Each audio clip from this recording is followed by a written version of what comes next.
seems like one of the major themes or pieces of discourse right now in psychotherapeutic training, psychotherapeutic TikTok, is emotional regulation, nervous system regulation, and affect regulation. And I just wanted to take a minute to deconstruct the idea of regulation and who's defining regulation, like where do we even get that idea? And to notice that in the background, we're also talking about how banks need to be regulated and that there's a lot of capitalistic notions around the idea of regulation as a whole.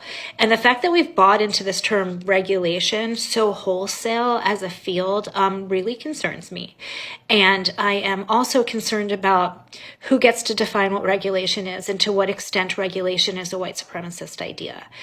I also want to say that it is very, quote unquote, regulated for somebody to be freaking out entirely when the world around them is burning down and when every law seems to be being passed in the service of making your existence impossible, and making your survival dangerous. There's no reason to seem regulated. A regulated response to that is one that's congruent with the material that's actually occurring. So if you're screaming or yelling or feeling depressed or need to run or need to hide or don't know how to connect, that's not dysregulated. That's congruent with what's actually occurring.